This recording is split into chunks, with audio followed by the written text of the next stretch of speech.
إن الحمد لله نحمده ونستعينه ونستغفره ونعوذ بالله من شرور أنفسنا ومن سيئات أعمالنا من يهده الله فلا مضل له ومن يضلل فلا هادي له ونشهد أن لا إله إلا الله وحده لا شريك له ونشهد أن محمدا عبده ورسوله أما بعد فإن خير الحديث كتاب الله وخير الهدي هدي محمد صلى الله عليه وسلم وشر الأمور محدثاتها وكل محدثة بدعة وكل بدعة ضلالة وكل ضلالة في النار. يا أيها الذين آمنوا اتقوا الله حق تقاته ولا تموتن إلا وأنتم مسلمون.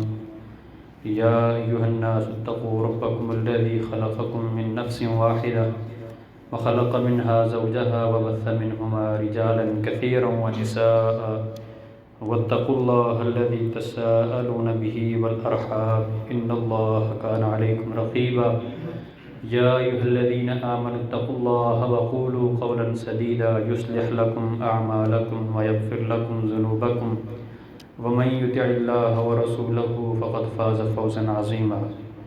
اللهم صل على محمد وعلى آل محمد كما صليت على إبراهيم وعلى آل إبراهيم إنك حميد مجيد. اللهم بارك على محمد وعلى آل محمد كما باركت على إبراهيم وعلى آل إبراهيم إنك حميد مجيد. فأعوذ بالله السميع العليم من الشيطان الرجيم. وإذا أذقنا الناس رحمة فرحوا بها وَإِن تُصِبْهُمْ سَيِّئَةٌ بِمَا قَدَّمَتْ أَيْدِيهِمْ إِذَا هُمْ يَقْنَطُونَ. ہر قسم کی حمد و ثنا کبریائی اور بڑائی کے پاک کلمات اللہ وحدہ لا شریک کی ذات کے لیے، اور انگنت لا تعداد درود و سلام ہوں حضرت محمد الرسول اللہ صلی اللہ علیہ وسلم کی ذات اقدس و طاہر پر. گزشتہ جمعے میں مایوسی کے حوالے سے چند گزارشات آپ بھائیوں کے سامنے رکھی تھیں کہ اللہ تعالیٰ نے انسانوں کی زندگی میں دکھ سکھ خوشی غم یہ ساری چیزیں رکھ دی ہیں. تو جو مومن ہوتا ہے جب اس کو خوشی ملتی ہے تو وہ اللہ کا شکر ادا کرتا ہے، اور جب اس کو کوئی غم ملتا ہے کوئی پریشانی ہوتی ہے تو وہ صبر کرتا ہے. تو میں نے چند باتیں پہلے یہ بتائی تھی کہ مایوسی پیدا ہوتی کیوں ہے. اس کی پہلی وجہ یہ تھی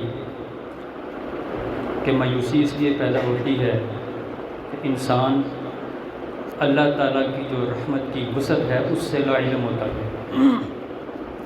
کہ اللہ کی رحمت کس قدر وسیع ہے، اس کا کوئی احاطہ تو کر ہی نہیں سکتا. لیکن انسان کی اس لا علمی کی وجہ سے وہ مایوس ہو جاتا ہے.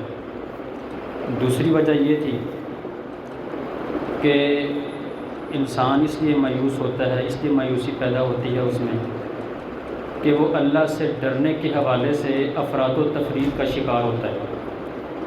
یعنی وہ کوئی گناہ کرتا ہے تو وہ اللہ سے اس قدر ڈر جاتا ہے کہ اللہ سے توبہ ہی نہیں کرتا. وہ یہ سمجھتا ہے کہ میرا گناہ ایسا ہے کہ اللہ نے معاف ہی نہیں کرنا.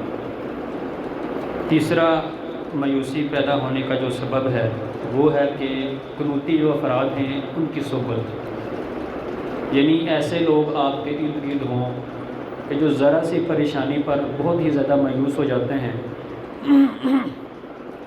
اور جب آپ پر کوئی پریشانی آتی ہے تو وہ آپ کو بھی ایسی ہی باتیں بتاتے ہیں کہ ایسی بیماری فلانے کو لگی تھی فلانا مر گیا تھا، ایسی کیل فلانے کو لگی تھی فلانے کو کینسر ہو گیا تھا، ایسا مسئلہ فلانے کے ساتھ ہوا تھا تو اس کا یہ مسئلہ ہو گیا تھا. یعنی ایسے افراد جو مایوسی پھیلاتے ہیں ان کی صحبت کی وجہ سے ہمارے اندر کیا ہوتی ہے، مایوسی پیدا ہوتی ہے. چوتھی وجہ یہ تھی کہ صبر کی کمی اور جو نتائج ہوتے ہیں ان کے حصول میں جلدی کرنا. یعنی ایک بندہ وہ اللہ تعالیٰ سے دعا کرتا ہے، اس نے 2 دن دعا کی 3 دن دعا کی، اللہ نے اس کی دعا کو نہیں سنا، اس نے دعا کرنا ہی چھوڑ دی. کیوں؟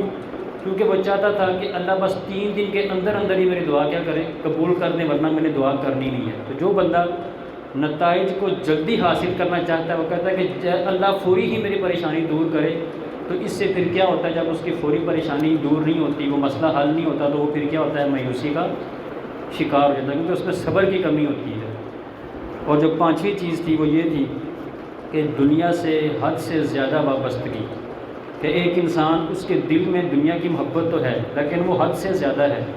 ایک جو اللہ نے حد رکھی ہوئی ہے وہ اس حد کو کراس کر چکا ہے، تو جب وہ حد کو کراس کر کے دنیا سے محبت کرتا ہے، تو جب اس کو کوئی پریشانی آتی ہے نا تو وہ پھر صبر نہیں کر پاتا، تو وہ پھر مایوسی کا شکار ہو جاتا ہے۔ پھر اس کے بعد میں نے آپ بھائیوں کے سامنے جو باتیں رکھی تھی کہ یہ جو مایوسی ہوتی ہے، انسان جو مایوس ہوتا ہے، اس کے انسانی زندگی پر بہت ہی زیادہ مضر اثرات جو ہے نا وہ مرتب ہوتے ہیں۔ کہ جو بندہ مایوس ہوتا ہے اس کی روحانیت پر بھی، اس کے نامہ اعمال میں بھی، اس کی زندگی میں بھی اس کے بہت زیادہ مضر اثرات مرتب ہوتے ہیں۔ سب سے پہلا کہ جو بندہ مایوس ہوتا ہے وہ گمراہوں کی اور کافروں کا جو طریقہ کار ہے اس پہ چل پڑتا ہے۔ کیوں؟ اس لیے کہ اللہ تعالیٰ نے قرآن کریم میں فرمایا کہ وَمَن يَقْنَطُ مِن رَحْمَتِ رَبِّهِ إِلَّا الْقَوْمُ الضَّالُّونَ، کہ اللہ کی رحمت سے مایوس کون ہوتے ہیں؟ گمراہ لوگ۔ تو اب جو آدمی مایوس ہوتا ہے گویا اس نے کون سا راستہ اپنا لیا؟ گمراہ لوگوں کا راستہ اپنا لیا ہے۔ تو اس لیے مایوس نہیں ہونا چاہیے۔ دوسرا اس کا نقصان یہ ہوتا ہے کہ جو بندہ مایوس ہوتا ہے، نا امید ہوتا ہے، وہ اللہ کی بھی اور اللہ کے رسول کی بھی تکذیب کرتا ہے، جھٹلاتا ہے۔ کیسے؟ وہ اس طرح جھٹلاتا ہے کہ اللہ نے قرآن میں واضح کئی مقامات پر یہ بات لکھ دی ہے کہ میں نے اپنے نفس کے اوپر رحمت کرنا فرض کر دیا ہے۔ جب اللہ فرماتے ہیں کہ اپنے بندوں پر رحم کرنا، ان پر رحمت نازل کرنا، میں یہ اپنا فریضہ بنا لیا ہے میں نے، تو جو بندہ بھی اللہ کی رحمت سے مایوس ہوتا ہے گویا وہ اللہ تعالیٰ کی اس آیت کی کیا کر رہا ہے؟ تکذیب کر رہا ہے۔ اللہ کے رسول نے کئی مقامات پر مثالیں دے دے کے سمجھایا کہ اللہ کی رحمت کس قدر وسیع ہے، وہ اپنے بندے پر کس قدر مہربان ہے، لیکن جب ہم مایوس ہوتے ہیں تو گویا ہم ان تمام احادیث کا کیا کر رہے ہیں؟ انکار کر رہے ہیں۔ ہم جان بوجھ کے تو انکار نہیں کرتے، ہم زبان سے یہ تو نہیں کہتے کہ ہمیں قرآن کی اس آیت کو نہیں مانتا، میں اللہ کے رسول کی اس حدیث کو نہیں مانتا، لیکن مایوس ہو کر اپنے اعمال سے ہم یہ ثابت کرتے ہیں کہ ہم اللہ کے رسول کی ان احادیث کو، اللہ کے قرآن کی آیات کا کیا کر رہے ہیں؟ انکار کر رہے ہیں۔ کیوں؟ کیونکہ ہم مایوس ہو گئے۔ تیسری جو میں نے وجہ بتائی تھی کہ جب بندہ مایوس ہوتا ہے، نا امید ہوتا ہے، تو اس کا سب سے بڑا نقصان یہ ہوتا ہے کہ آہستہ آہستہ وہ کفر اور شرک میں چلا جاتا ہے۔ کیوں؟ اس لیے کہ میں نے بتایا تھا کہ ایک بندہ قرآن کے ذریعے شفا یاب ہونا چاہتا ہے، جب وہ قرآنی آیات پڑھ کے، سورۃ بقرہ پڑھ کے، آیت الکرسی پڑھ کے، قرآن کے آخری 2 کل پڑھ کے اپنے اوپر دم کرتا ہے، اب اتنا زیادہ دم کرنے کے باوجود اس کو اب وہ شفا نہیں ملتی، وہ آیات شفا بھی پڑھتا ہے، آیات حسد بھی پڑھتا ہے، آیات سکینہ بھی پڑھتا ہے، وہ ساری آیات پڑھتا ہے، لیکن سب کچھ پڑھنے کے باوجود جب اس کو شفا نہیں ملتی تو وہ مایوس جب ہوتا ہے تو پھر وہ کیا کرتا ہے؟ کوئی اس کو مشورہ دیتا ہے کہ جاؤ فلانے بابے کے پاس، جاؤ فلانے تعویذ والے کے پاس، جاؤ فلاں آدمی کے پاس۔ قرآن میں اللہ نے کیا کہا کہ جو بندہ مجھ سے استغفار کرے گا، یہ سورۃ نوح میں اللہ نے نوح علیہ السلام کی قوم کا ذکر کرتے ہوئے کیا کہا تھا؟ فَقُلْتُ اسْتَغْفِرُوا رَبَّكُمْ إِنَّهُ كَانَ غفارا یرسل السماء علیکم مدرارا ویمددکم باموال وبنین، کہ جب تم استغفار کرو گے تو نتیجتاً میں تمہیں اولاد بھی عطا کروں گا۔ اب ایک بندہ اللہ تعالیٰ سے استغفار کرتا ہے، اس نے ہفتہ استغفار کیا، 2 ہفتے کیا، مہینہ کیا، سال کیا، اس کو اولاد نہیں ملی، اب وہ پریشان ہے۔ کوئی اس سے پوچھتا ہے ہاں مسئلہ کیا، بڑا پریشان نظر آ رہا ہے، کہتا ہے اللہ نے قرآن میں استغفار کا تو کہا ہوا ہے، میں استغفار کر رہا ہوں، اللہ سے اولاد مانگ بھی رہا ہوں، میری اولاد، مجھے اللہ اولاد دے نہیں رہا، میری اولاد نہیں ہو رہی۔ اب وہ آدمی جس کے عقیدے میں خرابی ہوتی ہے اس سے کیا کہتا ہے کہ جاؤ فلانے کے پاس، وہاں پر جاؤ گے تمہیں ضرور اولاد ملے گی، تو یعنی وہ مایوس ہو گیا ہے۔ تو جب وہ مایوس ہوتا ہے تو وہ آہستہ آہستہ کدھر چلا جاتا ہے؟ کفر کی طرف چلا جاتا ہے، شرک کی طرف چلا جاتا ہے، اپنی کیے جانے والے سارے نیک اعمال کو اس بابے کے پاس جا کے تعویذ لے کے اس سے دم کروا کے اپنے سارے اعمال ضائع اور برباد کر دیتا ہے۔ یعنی یہ ایک بہت بڑا نقصان ہے مایوس ہونے کا کہ بندہ آہستہ آہستہ شرک اور کفر کی دلدل میں پھنس جاتا ہے۔ پھر اس کا چوتھا بڑا نقصان یہ ہے کہ اگر بندہ مایوس ہوتا ہے نا تو وہ اذکار اور عبادات کو آہستہ آہستہ چھوڑ بیٹھتا ہے، کیونکہ قرآن میں ہم سنتے ہیں، اللہ کے رسول علیہ الصلوۃ والسلام کے فرامین ہم سنتے ہیں، تو ان میں ہمیں بتایا جاتا ہے کہ اس عمل کا یہ فائدہ ہوتا ہے، اس عمل کا یہ فائدہ ہوتا ہے۔ مثلا ایک صحابی اللہ کے رسول علیہ الصلوۃ والسلام کے پاس آتا ہے، آگے اپنے پیٹ کے اندر درد کی شکایت کرتا ہے کہ میرے پیٹ میں درد ہے۔ اللہ کے رسول اس کو شہد کھانے کا حکم دیتے ہیں، وہ شہد کھاتا ہے، اس کو پیٹ میں درد نہیں ہوتا، وہ پیٹ میں اس کا درد جاتا نہیں ہے۔ وہ پھر اللہ کے رسول کے پاس آتا ہے، پھر اللہ کے رسول اس کو شہد بتاتے ہیں، پھر وہ آتا ہے، اللہ کے رسول تیسری مرتبہ بھی اس کو کیا کہتے ہیں کہ شہد کھا، اس سے تیرے پیٹ کا درد کیا ہوگا، ختم ہو جائے گا۔ وہ تیسری مرتبہ بھی کھاتا ہے لیکن اس کے پیٹ کا درد نہیں جاتا، وہ اللہ کے رسول کے پاس پھر آتا ہے، اللہ کے رسول کیا کہتا ہے کہ شہد میں شفا ہے، تیرا پیٹ جھوٹ بول رہا ہے۔ شہد میں کیا ہے؟ اللہ نے شفا رکھی ہے، تیرا پیٹ جھوٹ بول رہا ہے۔ تو یعنی اللہ کے رسول کے ایسے کئی فرامین ہیں جن پر فضائل مرتب کیے گئے ہیں، جن کے فائدے ہوتے ہیں روحانی بھی جسمانی بھی۔ اب ایک بندہ دعا کرتا ہے یا کوئی عمل کرتا ہے تو جب وہ عمل کا اس کو فائدہ بظاہر نظر نہیں آتا، وہ مایوس ہو جاتا ہے، تو پھر وہ کیا کرتا ہے؟ آہستہ آہستہ اس عمل کو کیا کر دیتا ہے؟ چھوڑ دیتا ہے۔ یعنی مایوسی کا ایک بہت بڑا نقصان یہ ہے کہ جو بندہ مایوس ہوتا ہے، نا امید ہوتا ہے اللہ سے، وہ آہستہ آہستہ اذکار کرنا، آہستہ آہستہ اعمال کرنا، آہستہ آہستہ عبادت کرنا چھوڑ دیتا ہے۔ کیوں؟ کیونکہ اس کو فائدہ مل نہیں رہا ہوتا، تو وہ مایوس ہو کے یہ سارے نیک کام کیا کرتا ہے؟ چھوڑ دیتا ہے۔ پانچواں مایوسی کا جو بڑا نقصان ہے وہ یہ ہے کہ جو بندہ مایوس ہوتا ہے نا وہ پھر ہمیشہ ہی گناہوں میں پڑا رہتا ہے۔ جو بندہ مایوس ہوتا ہے اللہ کی رحمت سے، اس کی مغفرت سے، اس کی صفات سے، اس کے کاموں سے، جو بندہ مایوس ہوتا ہے، اس کے اختیارات سے مایوس ہوتا ہے، تو وہ بندہ پھر ہمیشہ کی طرح ہمیشہ کے لیے گناہوں کی دلدل میں پھنس جاتا ہے۔ ابو قلابہ ان کا قول ہے بڑا مشہور، وہ کہتے ہیں کہ الرجل یصیب الذنب، کہ ایک آدمی وہ گناہ کا ارتکاب کرتا ہے، گناہ کا مرتکب ہوتا ہے، پھر وہ کیا کرتا ہے؟ فیقول، اس کے دل میں یہ خیال آتا ہے اور کہتا ہے قد ہلکت، کہ میں تو ہلاک ہو گیا۔ یعنی گناہ کرتا ہے تو گناہ کے بعد وہ جانتا ہے کہ اس نے کتنا بڑا گناہ کیا ہے، کس قدر کبیرہ گناہ کا اس نے ارتکاب کیا ہے۔ اب وہ اس بات کو جانتا ہے تو کیا کہتا ہے؟ قد ہلکت، میں ہلاک ہو گیا، میں تباہ و برباد ہو گیا۔ لیس لی توبہ، اب اللہ میری توبہ بھی قبول نہیں کرے گا۔ اب جب وہ مایوس ہو گیا نا کہ اللہ اس کی توبہ قبول نہیں کرے گا، یعنی وہ کہتا ہے میں نے گناہ ہی ایسا کیا ہے، اللہ میری توبہ کیسے قبول کرے گا؟ اب جب وہ مایوس ہوتا ہے تو وہ کہتا ہے کہ اس کا نقصان کیا ہوتا ہے؟ فَيَيْأَسُ مِن رَحْمَةِ اللَّهِ وَيَنْهَمِكُ فِي الْمَعَاصِي، کہ وہ اللہ کی رحمت سے مایوس ہو جاتا ہے، نا امید ہو جاتا ہے، کہتا ہے اللہ میری توبہ قبول ہی نہیں کریں گے، میں نے گناہ ہی ایسا کیا ہے۔ وَيَنْهَمِكُ فِي الْمَعَاصِي، پھر وہ گناہوں میں منہمک ہو جاتا ہے۔ یعنی جب اس کو پتہ ہے کہ اللہ نے میری توبہ ہی قبول نہیں کرنی، جب اس نے یہ عقیدہ بنا لیا ہے، اللہ کے متعلق یہ گمان رکھ لیا ہے کہ اللہ نے میری توبہ قبول نہیں کرنی، تو جب اللہ نے توبہ قبول ہی نہیں کرنی پھر گناہ چھوڑنے کا فائدہ کیا ہے؟ پھر کرتے جاؤ گناہ۔ تو پھر وہ فرماتے ہیں کہ فنہاہم اللہ تعالی عن ذلک، جب کہ اللہ نے اس چیز سے منع فرمایا، اور پھر وہ قرآن کی آیت پڑھتے ہیں کیسے کہ انہ لا ییأس من روح اللہ الا القوم الکافرون، کہ اللہ کی رحمت سے صرف کافر لوگ مایوس ہوتے ہیں، اہل ایمان کو اللہ کی رحمت سے مایوس نہیں ہونا چاہیے۔ یہ 5 بہت بڑے بڑے نقصان ہیں جو مایوس بندے کو جو ہے نا جھیلنا پڑتے ہیں۔ تو اب میرے محترم بھائیوں، جو بندہ مایوس ہوتا ہے، ظاہر سی بات ہے انسان ہے، اس کی زندگی میں اتار چڑھاؤ آتے رہتے ہیں، نشیب و فراد آتے رہتے ہیں، یہ ایسا سلسلہ ہے جو قیامت تک جاری رہے گا۔ ہر انسان کے ساتھ اس کو خوشی بھی ملے گی، اس کو غم بھی ملے گا۔ میں کہتا ہوں اگر کسی کو غم نہ ملنے ہوتے تو وہ کون ہوتے؟ انبیاء کرام کی ذات ہوتی کہ ان کو کبھی اللہ غم نہ دیتے، اور اللہ کے نبی علیہ الصلوۃ والسلام اللہ کے سب سے لاڈلے نبی، ان کے غموں کا اگر آپ اندازہ لگائیں تو ہمیں اپنے غم ان کے مقابلے میں کچھ بھی نظر نہ آئے۔ اور ان کے غموں کی بہت بڑی مثالوں میں سے ایک مثال کہ جب ان کا بیٹا ابراہیم فوت ہوا تو کیا کہنے لگے؟ کوئی وَإِنَّا بِفِرَاقِكَ يَا إِبْرَاهِيمُ لَمَحْزُونُونَ، اے ابراہیم تیری جدائی نے مجھے غمگین کر دیا ہے۔ یعنی اپنے بیٹے کو جو فوت ہو گیا اس کو مخاطب ہو کے کہتے ہیں، یعنی اللہ کے نبی کو جب دکھ ملے ہیں تو ہمیں دکھ نہیں ملیں گے؟ یعنی اب اللہ کے اتنے لاڈلے نبی جو اللہ سے دعا کرتے اللہ ان کی دعا قبول کر لیتا. اللہ سے دعا کی میری امت پر اجتماعی عذاب نہ ہے، اللہ نے آپ کی دعا کو شرف قبولیت عطا فرمایا.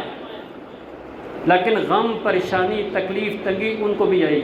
ان کے دندان مبارک شہید ہوئے، اپنا گھر مکہ چھوڑنا پڑا. تو یعنی یہ انسانی زندگی کے ساتھ یہ چیزیں لازم ہیں کہ انسان کو غم بھی ملتے ہیں، انسان کو خوشیاں بھی ملتی ہیں. تو جب انسان کو غم ملتے ہیں تو وہ پریشان ضرور ہوتا ہے، لیکن وہ مایوس بھی ہو جاتا ہے. ہمیں مایوسی دور کیسی کرنی چاہیے؟ اس کے کئی ایک طریقے ہیں مایوسی دور کرنے کے. سب سے پہلا طریقہ مایوسی دور کرنے کا یہ ہے کہ ہمیں اللہ تعالیٰ کی جو اسماء و صفات ہیں ان پر کامل ایمان اور یقین ہونا چاہیے. اور ہم سب جانتے ہیں کہ اللہ تعالیٰ کے اسماء و صفات کے بارے میں سب نے سنا ہوا ہے. یہ حدیث سنی ہے کہ اللہ تعالیٰ کے 99 نام ہیں 100 سے ایک کم. جو بندہ ان کو یاد کرے گا وہ جنت میں جائے گا. یہ چیزیں تو سب کو یاد ہیں، اگر یہ نام ہیں کون سے، ان ناموں کے مطلب اور معانی کیا ہے، یہ ہم میں سے کسی کو پتہ نہیں ہے.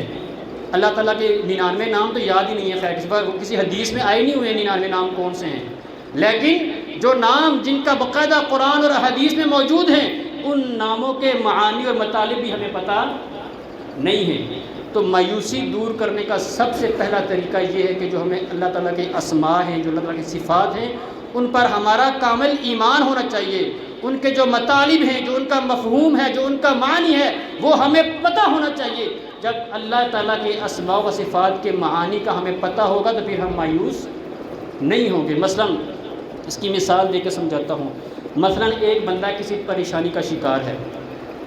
اب پریشان آدمی جب اس کو یہ پتہ ہوگا کہ میں اس رب کا بندہ ہوں جو رب کیا ہے، رحمان ہے، رحیم ہے، رؤوف ہے، رحم کرنے والا ہے، بڑا ہی مہربان ہے، نہایت رحم کرنے والا ہے، رؤوف اپنے بندوں پر شفقت کرنے والا ہے. جب مجھے اور آپ کو اللہ تعالیٰ کے ان صفتوں کا پتہ ہوگا، ان صفات کا علم ہوگا، تو پھر ہم کیا کریں گے؟ اللہ تعالیٰ کے متعلق ہمارا ہمیشہ ہی اچھا گمان رہے گا. ہم مایوس نہیں ہوں گے. کیوں؟ کیونکہ ہمیں پتہ ہے کہ جس رب نے پریشانی میں مبتلا کیا ہے اس رب کی یہ صفت ہے کہ وہ رحمان بھی ہے، اس رب کی یہ صفت ہے کہ وہ رحیم اور رؤوف بھی ہے.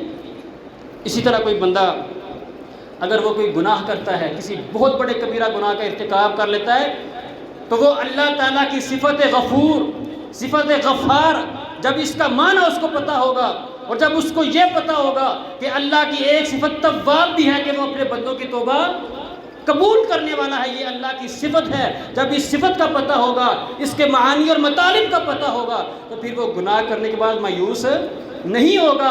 اللہ کے پاس آ کے اللہ کو اس کو صفت مغفرت کا، صفت رحمت کا واسطہ دے کے اللہ تعالیٰ سے کیا کہے گا؟ اللہ تو توبہ قبول کرنے والی ذات ہے، میں آ گیا ہوں، میری توبہ کو قبول فرما دے. اسی طرح کوئی آدمی کسی بیماری کا شکار ہوتا ہے اور بیماری بھی ایسی کہ ڈاکٹر اس کو لا علاج قرار دے دیتے ہیں. ڈاکٹر کیا کہتے ہیں کہ اس کو لے جاؤ، اب یہ اللہ کے سہارے ہے جب تک اللہ اس کو زندہ رکھے.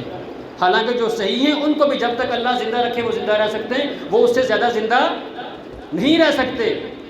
تو ڈاکٹر ایک آدمی کو کیا کر دیتے ہیں، ایک مریض کو لا علاج قرار دے کے تو کہتے ہیں اس کو آپ گھر لے جائیں، اس کی خدمت کریں جب تک یہ زندہ ہے. تو اس بندے کو بھی اللہ تعالیٰ کی رحمت سے مایوس نہیں ہونا چاہیے. اس کو یہ علم ہونا چاہیے کہ جس ذات نے یہ انسانوں کے دلوں اور ذہنوں میں علم طب ڈالا ہے، جنہوں نے ان کو یہ اتنا علم دیا ہے کہ یہ انسانوں کا معالجہ کر سکیں، انسانوں کا علاج کر سکیں، وہی ذات ان تمام بیماریوں کو جاننے والی ہے اور شفا بھی دینے والی ہے. اور اس کی یہ صفت ہے کہ هو الشافی، وہ کیا ہے؟ شفا دینے والی ذات ہے. ابراہیم علیہ السلام کا وہ جو قول جو قرآن میں اللہ نے ذکر کیا کہ وَإِذَا مَرِضْتُ فَهُوَ يَشْفِينِ، کہ میں جب بھی بیمار ہوتا ہوں مجھے شفا کون دیتا ہے؟ اللہ دیتا ہے. تو یعنی جب ہمیں اللہ تعالیٰ کی صفات کا علم ہوگا، ان پر ہمارا ایمان ہوگا، پھر ایمان ہمارا یقین کے ساتھ ہوگا. یعنی ایسا ایمان نہیں ہوگا کہ جو متزلزل ہو، بلکہ غیر متزلزل ایمان ہوگا، یقین والا ایمان ہوگا، اصحاب بدر والا ایمان ہوگا، نبیوں والا ایمان ہوگا. پھر ہمارا ایمان اس کے مطابق اللہ تعالیٰ ہمارے ساتھ معاملہ بھی کرے گی. دوسرا پھر کہ ہم مایوسی دور کیسے کر سکتے ہیں؟ کہ ہمیں اللہ تعالیٰ کی ذات کے متعلق ہمارا حسن ظن ہونا چاہیے، اچھا اللہ کے متعلق ہمارا اچھا گمان ہونا چاہیے۔ یعنی آپ بیمار ہیں یا مالی پریشانی کا شکار ہیں یا کوئی جانی پریشانی کا شکار ہیں یا کسی روحانی بیماری کا شکار ہے، کوئی بھی مسئلہ ہے، تو یہ بات اللہ کے متعلق حسن ظن رکھیں۔ حدیث میں آتا ہے، حدیث قدسی ہے اور صحیح بخاری کی حدیث، ابو ہریرہ فرماتے ہیں کہ اللہ کے رسول نے فرمایا کہ اللہ فرماتے ہیں انا عند ظن عبدی بی، کہ اللہ فرماتے ہیں کہ میں اپنے بندے کے ساتھ ویسا معاملہ کرتا ہوں جیسا بندہ میرے متعلق سوچتا ہے، یقین رکھتا ہے، گمان کرتا ہے۔ ایک بندہ بیمار ہے نا، وہ اللہ کے متعلق یہ گمان رکھتا ہے کہ میرا اللہ مجھے شفا دے گا، تو اللہ اس کو شفا دے گا۔ کیوں؟ یہ اللہ کے رسول نے فرمایا کہ اللہ خود فرماتے ہیں کہ میں اپنے بندے کے ساتھ اسی طریقے سے رہتا ہوں جیسا میرا بندہ میرے متعلق سوچتا ہے۔ کیسی بھی پریشانی ہو، مالی پریشانی ہے، رشتوں کا جب مسئلہ آتا ہے تو ہمیں سب کو پتہ ہوتا ہے کہ 15 20 30 لاکھ اب خرچ ہونا ہے۔ جب ہم اللہ کے متعلق یہ ایمان رکھیں، یہ ہمارا حسن ظن ہو کہ جس اللہ نے شادی کو، نکاح کو فرض قرار دیا ہے، وہ اللہ ان اسباب کو بھی پیدا کرے گا کہ یہ شادی آرام سکون سے ہو جائے۔ یعنی اللہ کے متعلق جیسا گمان ہوگا اللہ ویسا کرتے ہیں بندوں کے ساتھ۔ ابھی حدیث میں مزید آتا ہے کہ وَأَنَا مَعَهُ إِذَا ذَكَرَنِي، کہ جب بھی میرا بندہ مجھے یاد کرتا ہے میں اس کے ساتھ ہوتا ہوں۔ تو پھر مزید کیا فرمایا اللہ کے رسول فرماتے ہیں، اللہ فرماتے ہیں فَإِن ذَكَرَنِي فِي نَفْسِهِ ذَكَرْتُهُ فِي نَفْسِي، یہ اللہ فرما رہے ہمارے متعلق، میرے اور آپ کے متعلق فرما رہے کہ جب میرا بندہ مجھے اپنے دل میں یاد کرتا ہے تو میں بھی اپنے بندے کو اپنے دل میں یاد کرتا ہوں۔ اب آپ خود سوچیں نا، یہاں میں اللہ کا نام لے رہا ہوں، اللہ اکبر پڑھ رہا ہوں، سبحان اللہ کہہ رہا ہوں، اللہ کی صفات بیان کر رہا ہوں کہ اللہ دینے والا ہے، لینے والا ہے، مارنے والا ہے، اللہ کی یہ اچھی صفتیں ہیں، اللہ کے یہ کام ہیں، تو کیا خیر اللہ میرا ذکر نہیں کر رہے ہوں گے؟ کر رہے ہوں گے۔ کیوں؟ اس لیے کہ اللہ کے رسول نے فرمایا کہ اللہ خود فرماتے ہیں کہ جب میرا بندہ اپنے دل میں مجھے یاد کرتا ہے تو میں بھی اپنے بندے کو اپنے دل میں یاد کرتا ہوں۔ فرمایا کہ وَإِن ذَكَرَنِي فِي مَلَئٍ، اگر میرا بندہ مجھے نہ کسی محفل میں، کسی مجلس میں، کسی جمعے کے خطبے میں مجھے یاد کرتا ہے، ذَكَرْتُهُ فِي مَلَئٍ خَيْرٌ مِّنْهُ، تو میں اپنے بندے کو ایک ایسی محفل اور ایسی مجلس میں یاد کرتا ہوں جو اس کی مجلس سے بہتر مجلس ہوتی ہے۔ یعنی ایک یہاں پر ہم اللہ کو یاد کر رہے ہیں، پھر اللہ اس کے عوض ہمیں یاد کر رہا ہوگا، ہم سب کو، وہ بھی مجلس میں ایک محفل لگا کے اللہ ہمیں یاد کر رہا ہوگا، لیکن وہ محفل، وہ مجلس ہماری اس مجلس سے کئی گنا بہتر ہوگی، یہ اللہ خود فرما رہے ہیں۔ پھر مزید اللہ کے رسول نے فرمایا کہ اللہ فرماتے ہیں وَإِن تَقَرَّبَ إِلَيَّ بِشِبْرٍ تَقَرَّبْتُ إِلَيْهِ ذِرَاعًا، اگر میرا بندہ میری طرف نہ صرف ایک بالش یعنی ایک ہاتھ آتا ہے چل کے، یعنی وہ میری طرف آنا چاہتا ہے، ابھی بندہ اللہ کی طرف صرف ایک ہاتھ گیا ہوتا ہے، اللہ فرماتے ہیں میں ایک بازو اس کی طرف چل کے آتا ہوں۔ تقربت الیہ ذراعا، بندہ ایک بالشت میری طرف آیا، میں بندے کی طرف پورا ایک ہاتھ آتا ہوں۔ پھر کیا فرمایا کہ وَإِن تَقَرَّبَ إِلَيَّ ذِرَاعًا، اگر میرا بندہ میری طرف ایک ہاتھ آتا ہے، تقربت الیہ باعًا، میں اپنے بندے کی طرف 2 ہاتھ آتا ہوں۔ یعنی اللہ مجھے خود بتائیں، کیا اللہ کسی کا محتاج ہے؟ اگر اللہ یہاں آج اسی وقت ہم سب کو ختم کرنے کا فیصلہ کر لے تو کوئی اس کو روک سکتا ہے؟ یقیناً نہیں روک سکتا، لیکن وہ ہمارے اپنی طرف آنا اس قدر اس کو پسند ہے کہ ہم اس کی طرف ایک بازو آتے ہیں، ایک ہاتھ آتے ہیں، ایک قدم اٹھاتے ہیں، اللہ ہماری طرف 2 قدم اٹھا کے آتے ہیں کہ میرا بندہ میری طرف آ رہا ہے، اس کو آنے میں دیر نہ ہو، میں اس کی طرف ہی آتا ہوں اور میں اس سے بڑھ کے اس کی طرف آتا ہوں۔ اور پھر مزید اللہ کے رسول علیہ الصلوۃ والسلام نے فرمایا کہ اللہ فرماتے ہیں وَإِنْ أَتَانِي يَمْشِي أَتَيْتُهُ هَرْوَلَةً، میرا بندہ اگر میری طرف چل کے آتا ہے نا تو میں اپنے بندے کی طرف بھاگ کے جاتا ہوں۔ یعنی ہم اللہ کی طرف چل کے جا رہے ہیں، اللہ ہماری طرف بھاگ کے آ رہے ہیں، یعنی وہ ذات ہے یہ۔ تو اس کے متعلق ہمارا گمان کیسا ہونا چاہیے؟ اچھا ہونا چاہیے۔ جیسا ہم اللہ کے متعلق گمان رکھیں گے اللہ کا ہمارے ساتھ معاملہ بھی ویسا ہوگا۔ اور میں چند ایک مثالیں دے کے آپ کو سمجھاتا ہوں تاکہ بات مزید واضح ہو جائے اور ہمارا ایمان مزید بلند اور پختہ ہو جائے۔ اس کی سب سے پہلی مثال ایوب علیہ السلام ہے۔ ایسی بیماری کا شکار تھے کہ پورے علاقے نے ان کو چھوڑ دیا تھا، ایوب علیہ السلام، اور یہ بیماری بڑا ہی عرصہ ان کو رہی۔ روایات میں آتا ہے کہ ان کو کیڑے تک پڑ گئے تھے، ان کے زخموں میں، ان کے دانوں میں کیڑے تک پڑ گئے تھے، اس قدر بیماری۔ نبی تھے ایوب، لیکن اللہ کے متعلق حسن ظن تھا، ان کو یہ پتہ تھا کہ شفا کس نے دینی ہے اس بیماری سے، اللہ نے۔ پھر اللہ نے قرآن میں ذکر کیا باقاعدہ اس بات کا، وَأَيُّوبَ إِذْ نَادَىٰ رَبَّهُ أَنِّي مَسَّنِيَ الضُّرُّ وَأَنتَ أَرْحَمُ الرَّاحِمِينَ، کہ ایوب نے اپنے رب کو آواز لگائی اور کہا، اے میرے رب، انی مسنی الضر، مجھے بہت ہی زیادہ شدید قسم کی تکلیف پہنچی ہے، وَأَنْتَ أَرْحَمُ الرَّاحِمِينَ، اور تو ارحم الراحمین ہے، سب سے زیادہ رحم کرنے والی ذات ہے، مجھے شدید تکلیف ہے اس بیماری کی۔ تو پھر اللہ نے جواب دیا، فَاسْتَجَبْنَا لَهُ فَكَشَفْنَا مَا بِهِ مِنْ ضُرٍّ، کہ ہم نے اس کی پکار کو سنا، اس کی دعا پر لبیک کہا، اس کی دعا کا جواب دیا، فَكَشَفْنَا مَا بِهِ مِنْ ضُرٍّ، جو بھی بیماری تھی اللہ فرماتے ہیں ہم نے اس کی بیماری کو ختم کر دیا۔ اور صرف اتنا ہی نہیں، بیماری اللہ کی طرف تھی اور یہ یقین تھا ان کو کہ یہ بیماری دور کرنے والا کون ہے؟ اللہ ہی ہے۔ تو وہ پریشان نہیں ہوئے، اللہ سے مانگتے بھی رہے اور اللہ کے متعلق یہ گمان بھی رکھتے رہے کہ شفا کون دے گا؟ اللہ ہی دے گا۔ پھر اللہ نے ان کو شفا دی بھی۔ اسی طرح پھر میرے محترم بھائیوں، وہ لوگ جو اولاد نہ ہونے کی وجہ سے پریشان ہوتے ہیں، ان کو بھی اللہ کے متعلق حسن ظن رکھنا چاہیے کہ اللہ ہی وہ ذات ہے جو اولاد دینے والی ہے، اللہ کے علاوہ کوئی بھی اولاد دے سکتا نہیں ہے۔ اور اس کی مثال زکریہ علیہ السلام بوڑھے ہو گئے تھے، اللہ نے، ویسے مثال تو ابراہیم علیہ السلام کی بھی ہے لیکن ایک ہی مثال دوں گا۔ اللہ نے قرآن میں زکریہ علیہ السلام کا ذکر کیا، وَزَكَرِيَّا إِذْ نَادَىٰ رَبَّهُ رَبِّ لَا تَذَرْنِي فَرْدًا وَأَنْتَ خَيْرُ الْوَارِثِينَ۔ ویسے نا علماء بتاتے بھی ہیں کہ جس کی اولاد نہ ہو رہی ہو، شادی کے بعد کافی عرصہ ہو گیا، وہ یہ دعا بکثرت پڑھا کرے کہ رَبِّ لَا تَذَرْنِي فَرْدًا وَأَنْتَ خَيْرُ الْوَارِثِينَ۔